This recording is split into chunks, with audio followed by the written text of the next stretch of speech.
Untuk kesempatan pertama kami berikan kepada Bapak Sukadiono, pimpinan wilayah Muhammadiyah Jawa Timur. Tepuk tangan untuk beliau.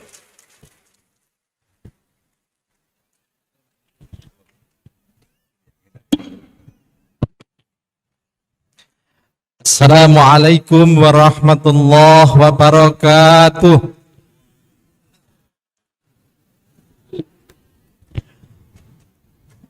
Alhamdulillah alladzi arsala rasulahu bil huda wa dinil haq liyudhhirahu 'alad dini kulli wa kafa billahi syahida.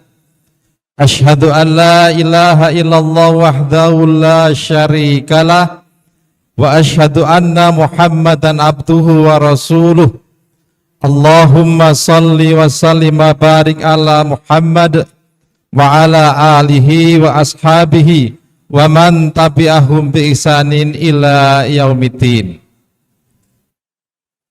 Yang saya hormati narasumber Kiai Haji Muhammad Zazir SAP ASP.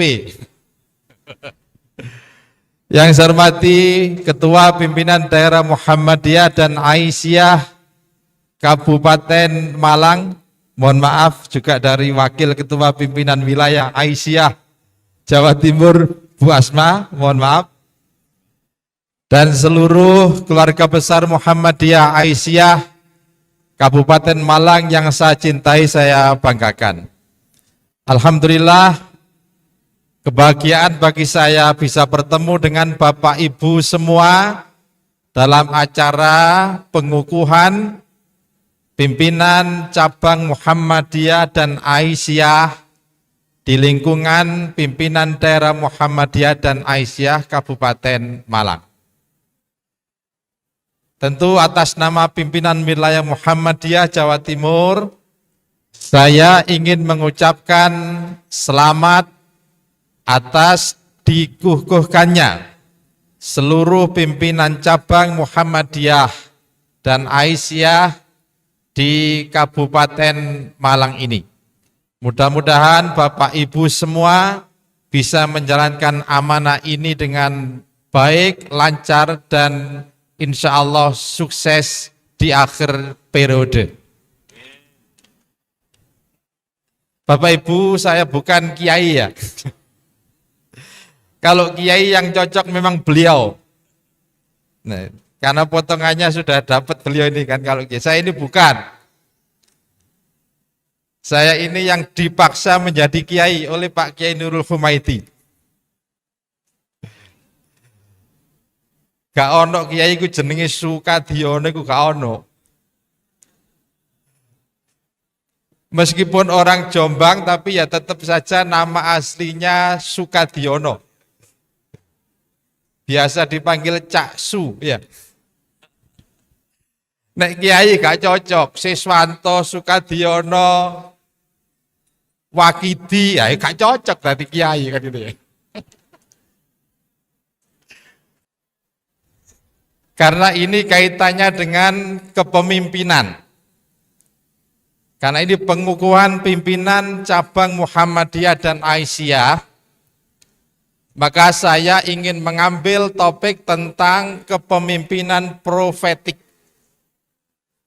Kepemimpinan profetik adalah kepemimpinan yang diinspirasi oleh kepemimpinan Rasulullah Muhammad Sallallahu Alaihi Wasallam. Profet itu kan nabi.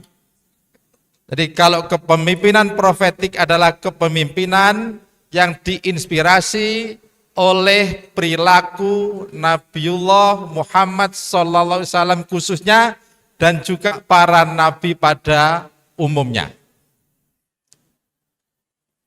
Kita ini adalah pimpinan Muhammadiyah. Maka pimpinan Muhammadiyah harus terinspirasi, karena Muhammadiyah itu kan pengikut Nabi Muhammad. Maka dengan sendirinya kita ini dalam menjalankan amanah kepemimpinan itu harus mengikuti apa yang dilakukan, apa yang ada pada diri Rasulullah Muhammad sallallahu alaihi wasallam. Maka disinilah kepemimpinan profetik.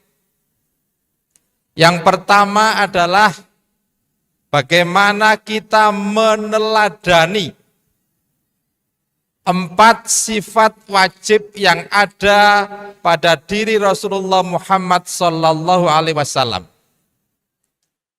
Maka pemimpin itu harus punya 4 sifat wajib seperti yang dimiliki oleh Nabi.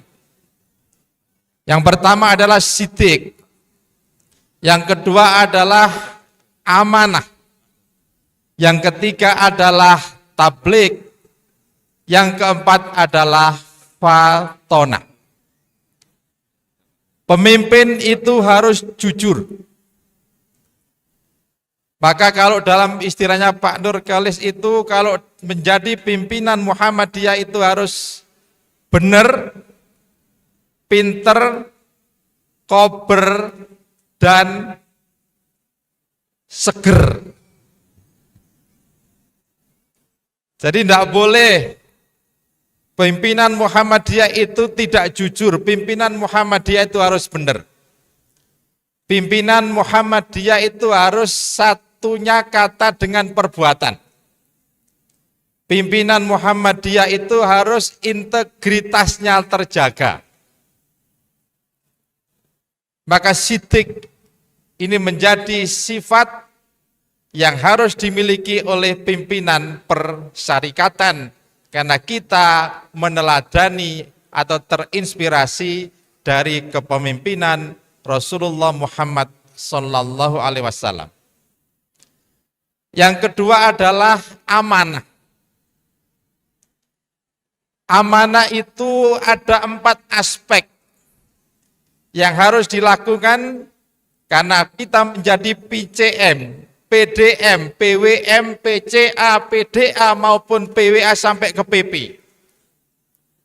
Itu adalah amanah. Maka ada 4 hal yang harus dilakukan dalam menjalankan amanah ini. Yang pertama adalah menjaga amanah. Menjaga amanah itu ya tentu kita diingatkan oleh Allah. Ya ayyuhalladzina amanu la takhunullaha war rasul wa takhunu amanatikum wa antum ta'lamun. Wahai orang-orang yang beriman, janganlah kamu mengkhianati Allah dan Rasul-Nya. Dan juga jangan mengkhianati setiap amanah yang telah diberikan kepada kamu.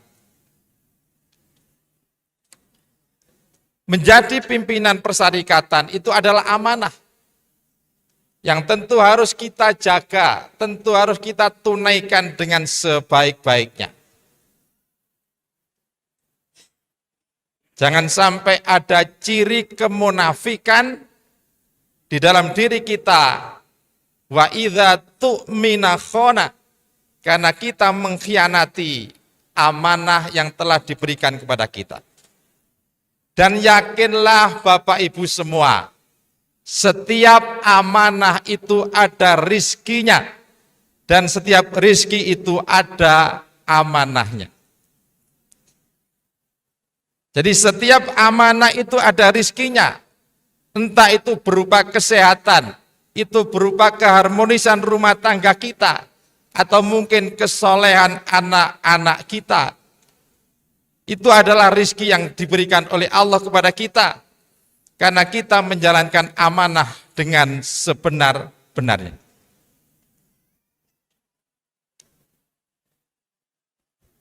Aspek yang kedua dalam menjalankan amanah adalah kesungguhan. Makanya kita ini dalam ngurusi Muhammadiyah itu harus bersungguh-sungguh. Jangan menjadi pimpinan Muhammadiyah, menjadi pimpinan organisasi otonom Muhammadiyah itu hanya sisa waktu saja. Kita harus bersungguh-sungguh betul. Insya Allah Kalau kita bersungguh-sungguh ngurusi Muhammadiyah, Allah akan ngurusi Bapak Ibu semua, ngurusi kita semua yang bersungguh-sungguh ngurusi Muhammadiyah.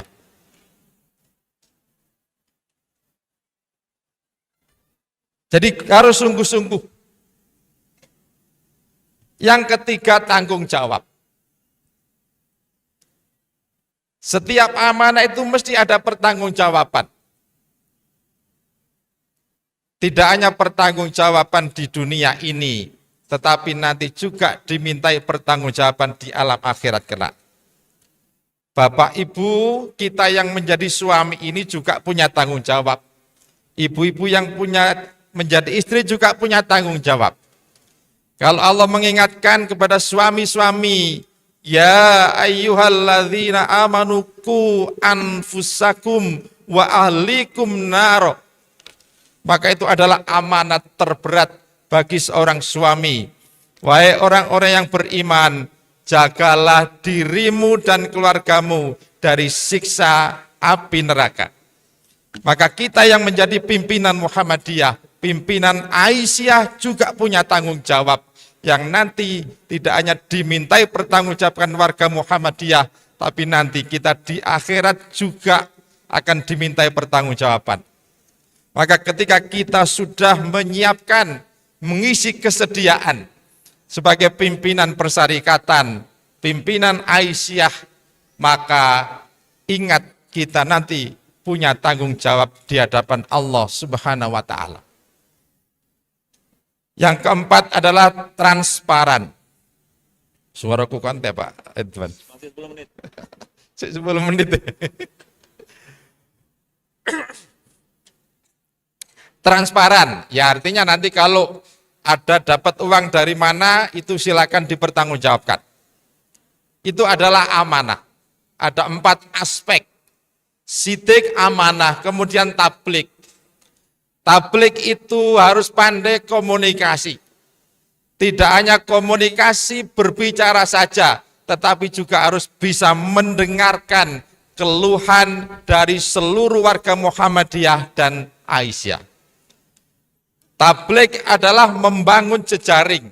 Sebagaimana disampaikan Pak Ketua PDM tadi, orang Muhammadiyah itu tidak boleh seperti katak dalam tempurung. Orang Muhammadiyah Aisyah itu harus punya jejaring yang luas. Berteman dengan siapa saja, selama itu adalah ta'awanu alal birri wa taqwa. Kerjasama dalam hal kebaikan dan ketakwaan. Kemudian yang keempat adalah fatonah.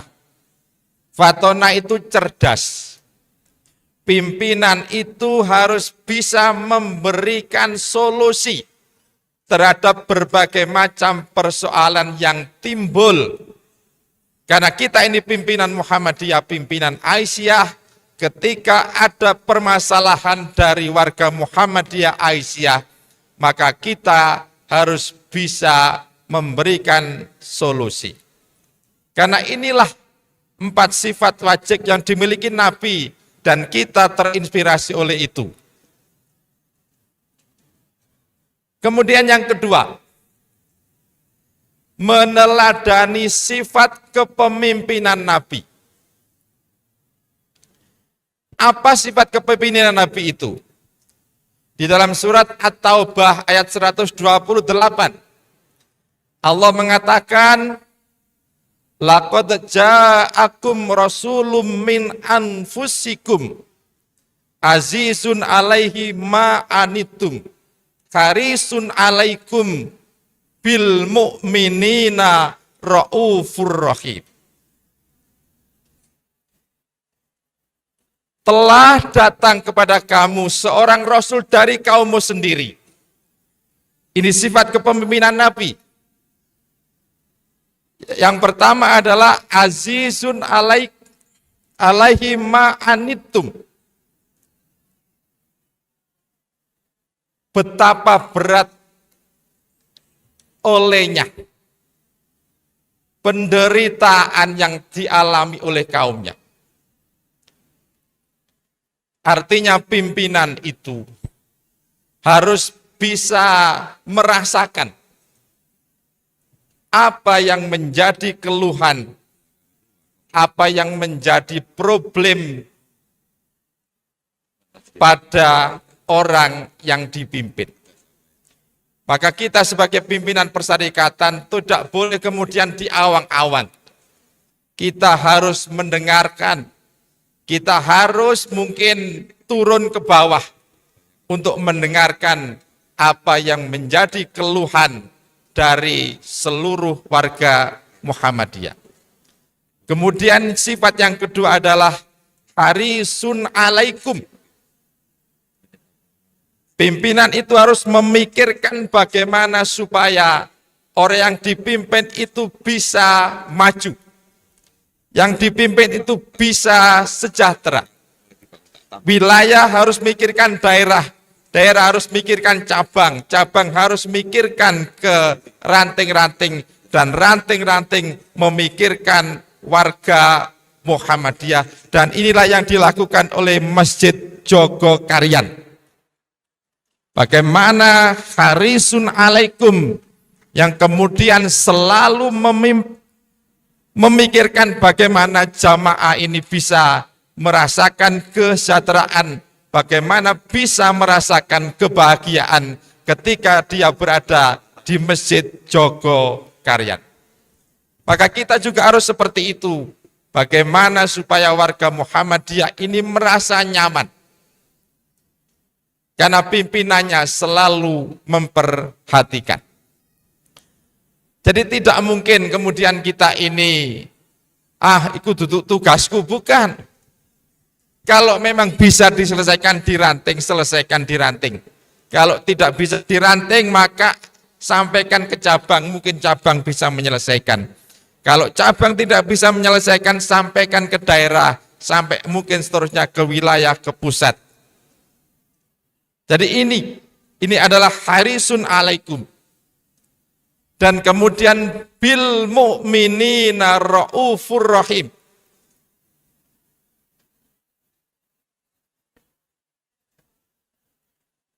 Pimpinan itu saling menyayangi dan mengasihi.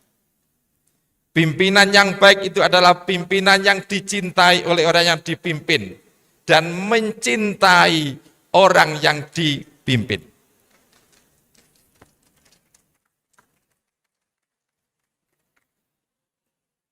Jadi ini bil mu'minina ra'ufur rahim. Sesama orang Islam, kita dengan saudara kita di NU, di Al-Irsyad, semuanya adalah saudara. Bagaimana kita bisa membangun kasih sayang di antara kita. Karena inilah sifat kepemimpinan Nabi. Bil mu'minina ra'ufur rahim. Saling menyayangi, saling mengasihi antara satu dengan yang lain. Itu yang kedua, meneladani sifat kepemimpinan Nabi. Yang ketiga adalah meneladani akhlak dari Rasulullah Muhammad sallallahu alaihi wasallam. Pimpinan itu adalah uswah. Pimpinan itu adalah contoh.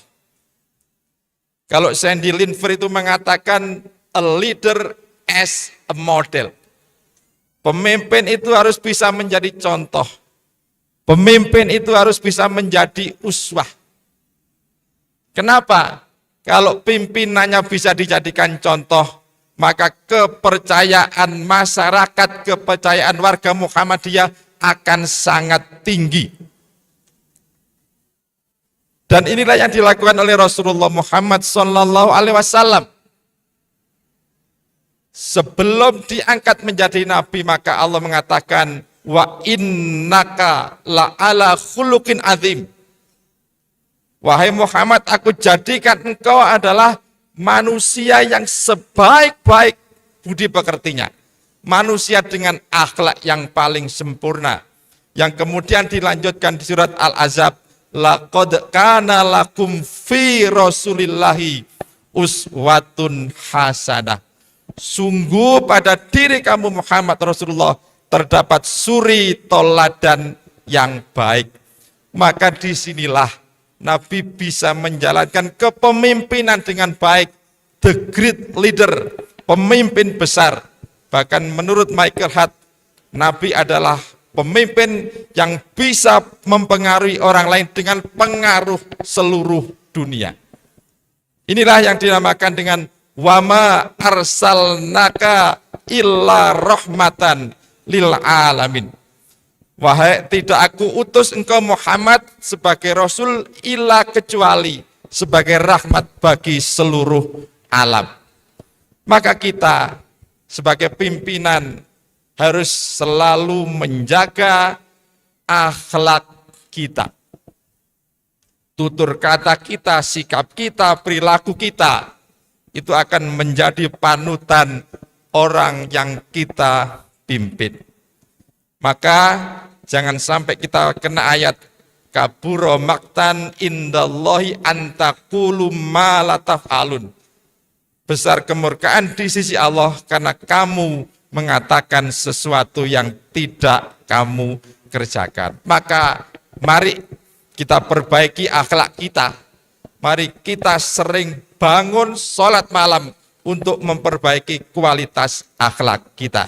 Demikian, kurang lebihnya mohon maaf. Nasrun minallah wa fathun qarib wa basyiril mu'minin. Wassalamualaikum warahmatullahi wabarakatuh. Waalaikumsalam. Tepuk tangan untuk Pak